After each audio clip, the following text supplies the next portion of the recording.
हाँ तो नमस्कार दोस्तों, कैसे हैं आप लोग। आई होप आप लोग बहुत अच्छे होंगे, स्वस्थ होंगे, मस्त होंगे। तो आइए आज की इस वीडियो में हम लोग देख लेते हैं कि कक्षा 10वीं में संस्कृत में क्या क्या पूछे जाते हैं। बहुत सारे बच्चे कंफ्यूज रहते हैं कि क्या पढ़ना है, नहीं पढ़ना है। और भैया संस्कृत को देख के तो बहुत सारे बच्चे का दिमाग ही घूम जाता है।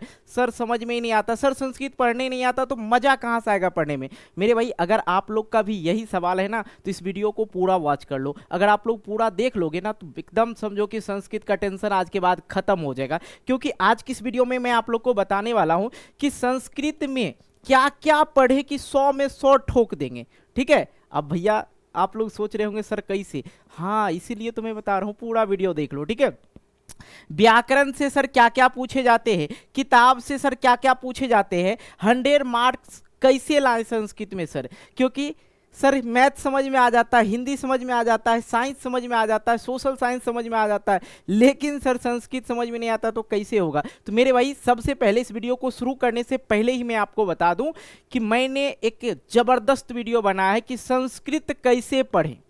ठीक है। आप लोग यूट्यूब पे भी सर्च कर सकते हो, नहीं तो इस वीडियो के बाद अगर आप लोग कमेंट करते कि सर एक नया वीडियो बना दीजिए, एक नए अंदाज में वीडियो बना दीजिए, तो बना देंगे। कहीं कोई दिक्कत है जी नहीं। अगर आप लोग पुराने वीडियो देखना चाहते हैं तो लिखिएगा, यूट्यूब पे सर्च कीजिएगा कि संस्कृत कैसे पढ़ें बाय आर्यन सर, आ जाएगा। एकदम जबरदस्त तरीका बताए हैं संस्कृत पढ़ने का। तो आप लोग का पढ़ने का तरीका अगर सीख जाइएगा तो टेंशन खत्म हो जाएगा। क्योंकि जब तक हम समझेंगे नहीं, जब तक हम पढ़ नहीं पाएंगे तो फिर समझेंगे कैसे। समझना तो इम्पॉसिबल है भाई। जब तक हम पढ़ेंगे, कोई भी भाषा हो, कोई भी भाषा हो, उसको हमें पढ़ना आना चाहिए, तब जाके समझ में आएगा, है कि नहीं। तो आइए इन्हीं सभी चीजों पे हम लोग बात करते हैं। ओके आ जाओ भाई। अब देखो सबसे पहले देखो संस्कृत को जो है दो भाग में बांटा गया। आपके संस्कृत को जो है दो भाग में बांटा गया है।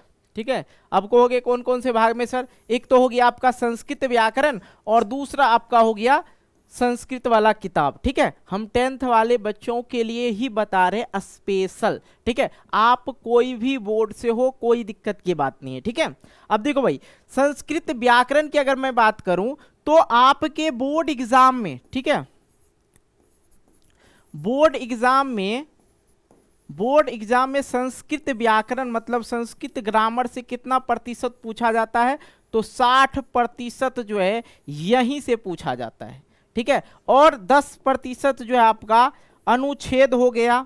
ठीक है। अनुच्छेद हो गया, पत्र लेखन हो गया, उसमें से पूछा जाता है। ठीक है। अब यहां पे अगर हम दोनों किताब देखें, प्यूसम भाग 2 और दूसरा पाठाय भाग 2 जो है, ये दोनों भाग से सिर्फ 20 से 25 नंबर का पूछा जाता है। 20 से 25 नंबर का ही पूछा जाता है। ठीक है। 20 से 25 नंबर्स का ही पूछा जाता है किताब से। देखो 60% तो आपका व्याकरण से ही हो गया। ओके समझ लेना, एक एक चीज को हम समझा देंगे, टेंशन नहीं लेना। 10 नंबर आपका पत्र अनुच्छेद वाला हो गया। ठीक है। और आपका जो 10 नंबर होता है, 20 नंबर होता है, वो आपके जो प्रश्न पत्र मिलेगा उन्हीं में से आंसर निकालना पड़ता है। ठीक है। अब कैसे निकालना पड़ता है वो भी समझाएंगे, टेंशन नहीं लेना, पूरा का पूरा फंडा आप लोग को समझाएंगे। हालांकि इससे पहले मैं आप लोग को जानकारी दे दूं कि संस्कृत व्याकरण में क्या क्या पढ़ना है सर। संस्कृत व्याकरण में क्या क्या पढ़ना है, एकदम बेसिक चीज जो बच्चों को पढ़ना चाहिए वही सभी चीज आप लोग को पढ़ना है।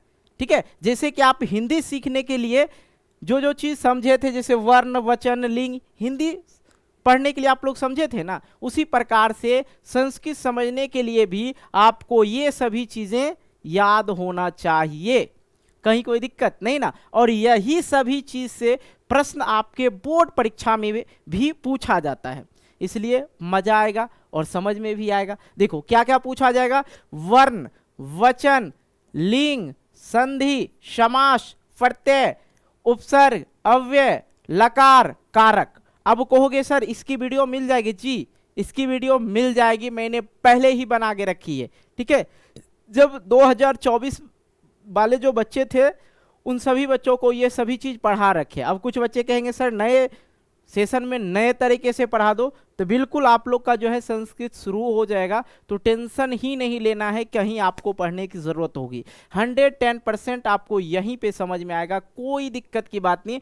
कुछ भी प्रश्न हो, ठीक है, कुछ भी मन में आए, सर संस्कृत में ये क्या होता, वो क्या होता, कमेंट बॉक्स पड़ा है, कमेंट कर देना, 100% आपको नेक्स्ट डे वीडियो मिल जाएगा, है कि नहीं। तो ये सभी चीजों के बारे में हम लोग चर्चा करेंगे, वर्ण, वचन, लिंग, संधि, प्रत्यय, उपसर्ग, अव्यय, लकार, कारक। और इसकी मैं गारंटी देता हूं जो 10 टॉपिक है वो आपको 100% समझ में आएगा यहीं से, मेरे से थोड़ा सा 1% भी इधर उधर नहीं जाने देंगे। समझ में आ रहा है ना, पूरा का पूरा समझा देंगे। ओके, आइए आगे हम लोग बढ़ते हैं।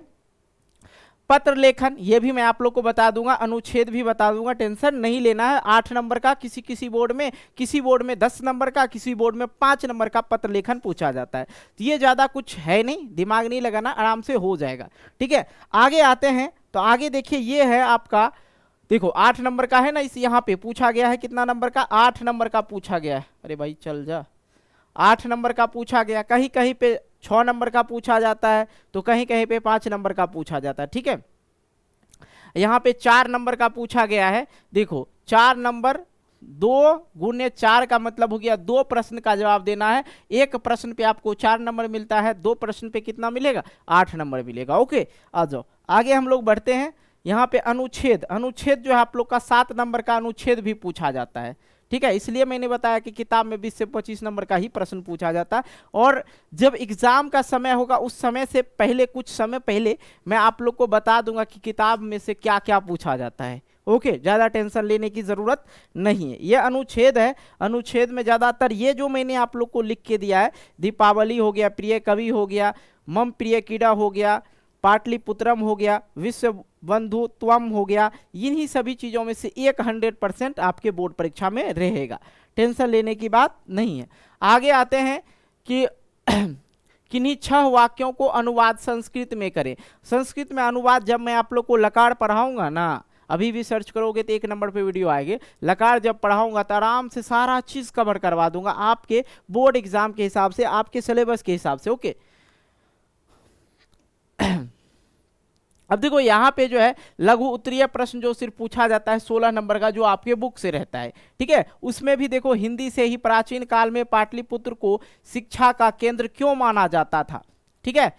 उपनयन संस्कार का वर्णन करें, नीति श्लोका पाठ के आधार पर मूढ़ चेता नराधमा के लक्षणों को लिखे। यही सब प्रश्न जो होता है आपके बुक से होता है। ओके, आगे बढ़िए, आगे बढ़ते हैं। तो ये जो आपके खंड ख में आप लोग को देखने को मिलेगा, जिसके बारे में मैं चर्चा कर रहा था कि सिर्फ पढ़कर ही जवाब देना पड़ता है, तो 13 नंबर का आपका यही पूछा जाता है, ठीक है। 60 नंबर का आप लोग का ग्रामर से ही पूछा जाएगा, और उधर हो गया आपका 713 नंबर, वो हो गया, ठीक है, 713 नंबर, और यहाँ पे भी 13 नंबर। अब बाकी जो 16 नंबर का पूछा जाता है वो आपके बुक से पूछा जाता है, ठीक है, टेंशन नहीं लेना। तो इसको जो है कैसे बनाना है, क्या लिखा हुआ, अधोलिखित गद्यांशों को ध्यान पूर्वक पढ़कर उन पर आधारित प्रश्नों का निर्देशानुसार उत्तर दे। तो मेरे भाई बहुत ही आसान है।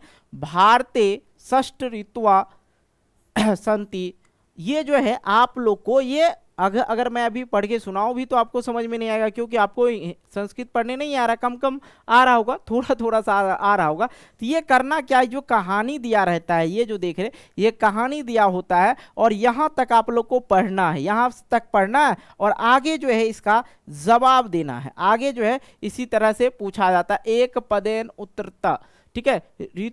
ऋतु राजा कह कथ्यते, ठीक है, यहां से जो है ऋतु राजा का कथ्यते, अगर मैं ट्रिक दूं तो आराम से यहां पे आप लोग बना सकते हैं। तेसु वसंत ऋतुराज कथ्यते, देखिए कथ्यते जहां मिला वहां से यहां तक लिख दीजिए, एक पद में लिखना है तो आराम से इतना लिख दीजिए, तेसु वसंत ऋतुराज कथ्यते, ये हो जाएगा। आगे अगर हम लोग बढ़े तो यहां आप देखो, के परम्परम के परस्परम रक्त चूर्णम पक्षिपंती, तो यहाँ पे देखो आराम से आप लोग यहाँ पे निकाल सकते हो, आंसर कर सकते हो। वो ट्रिक भी मैं आप लोग को बता दूंगा, कहीं कोई दिक्कत नहीं होगा। देखो पक्षीपंती, प्राक्षीपंती ना है, हाँ, तो यहाँ से देखो, यहाँ से आप लोग यहाँ तक आंसर लिख दोगे, आराम से हो जाएगा। ये सब ट्रिक भी मैं आप लोग के साथ शेयर करूंगा, कहीं कोई दिक्कत नहीं है, ठीक है, टेंशन नहीं लेना। फिर उसी प्रकार से आगे बढ़ेंगे तो आपको एक और मिल जाएगा, यहाँ पे इसको भी पूरा रीड कर लेना है, रीड करके यहाँ पे जवाब देना है। कुछ है इसमें, सामने लिखा रहेगा सारा चीज, सिर्फ आप लोग को वहीं से ढूंढ के जवाब देना है। इसलिए संस्कृत जो है कठिन नहीं है, बहुत हिंदी आसान है, आराम से आप लोग नंबर ला सकते हो। और ये वीडियो देखने के बाद बहुत सारे बच्चे सेटिस्फाई हो गए होंगे कि कहीं कोई दिक्कत नहीं होगा सर, जब आप हैं तो फिर कहीं कोई बात ही नहीं हो सकता, संस्कृत में गर्दा छुड़ा देंगे, कोई दिक्कत नहीं ना, आराम से कर लोगे ना। अगर तब फिर भी किन्हीं भी बच्चों का कोई भी संस्कृत से रिलेटेड कोई भी दिमाग में कीड़ा आ रहा है तो कमेंट बॉक्स में चिपका देना। ओके, बाकी मिलते हैं एक नए वीडियो को लेके, तब तक के लिए बाय बाय, जय हिंद, जय भारत, टेक केयर।